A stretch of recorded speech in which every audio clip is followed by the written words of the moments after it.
Hello, everybody.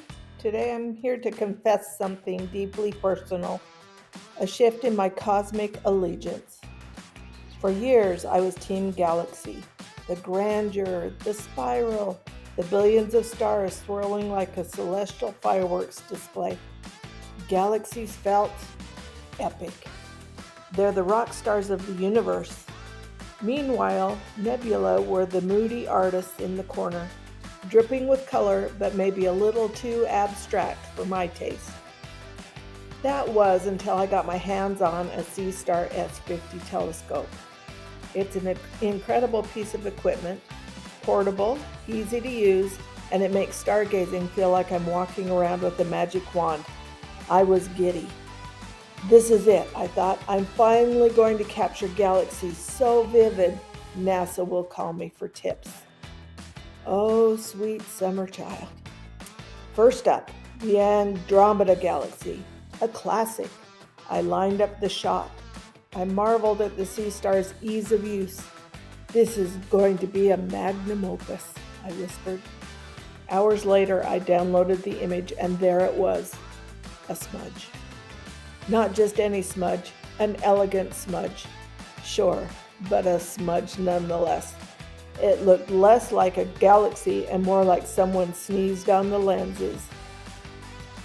I zoomed in, desperate, trying to find those swirling arms I dreamed of. Nope, just noise. I tried to blame the equipment, but deep down I knew the Seestar was fine. The problem was me. So I rolled up my sleeves. Time to fix this in post-processing, I declared, channeling my inner astrophotographer. I opened the image in Photoshop and discovered a new personal hell: noise reduction. Have you ever tried to reduce noise on a galaxy image?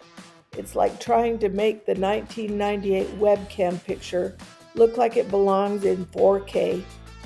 Every adjustment I made seems to say, "Congratulations, you've turned your galaxy into either a grainy mess or a watercolor painting." That's when the doubts started creeping in. Was I really a galaxy person, or was I something else? To distract myself, I decided to give Nebula a shot. Nebula to me had always been those overly dramatic Instagram influencers of space. "Look at me," they scream, flaunting reds, blues, and greens. But hey, I needed a win. I pointed my Seestar at the Orion Nebula and waited. When I processed that image later, something happened. Instead of a smudge, I got colors.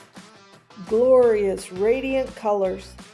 Reds and pinks intertwined with blues, like some sort of cosmic tie-dye.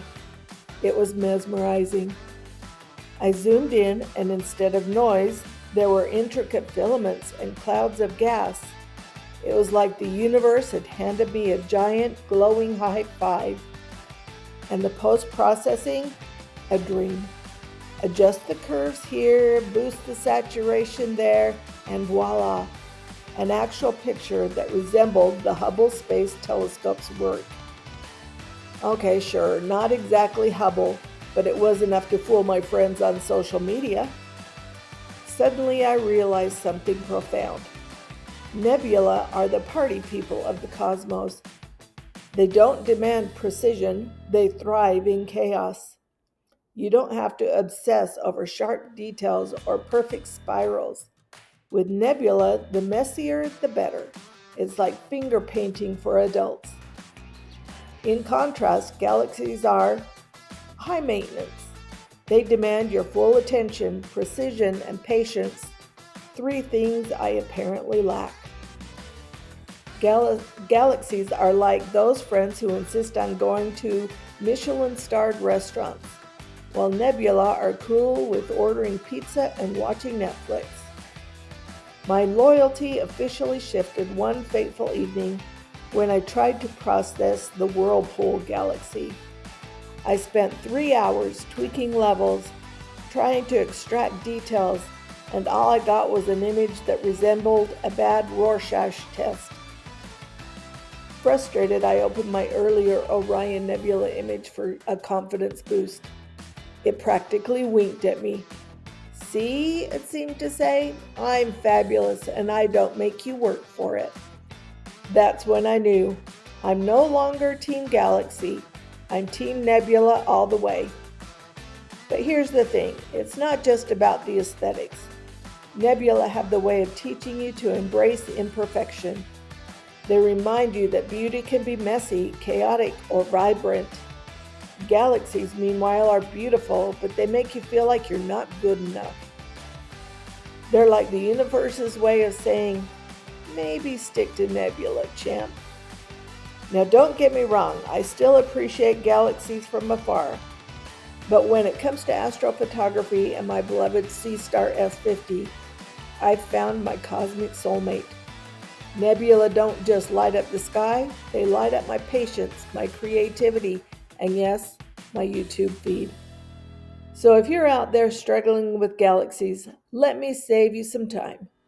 Put down the Andromeda photo, point your telescope at a nebula, and let the colors remind you that sometimes it's okay to change your mind, even about the stars. Maybe we really don't have to choose Galaxies or Nebula. It can be either, or both, or neither. I guess it's always up to you. I imagine that I will probably go back to Galaxies as well.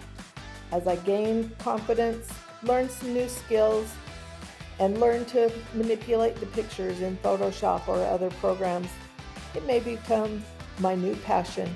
But for now, nebulas are a confidence boost. So share with me your thoughts. Are you Team Galaxy or Team Nebula? Or what are your thoughts about this whole process of post-processing images? Is that easy, hard? What tips or tricks do you have to share? Thanks for joining, and clear skies.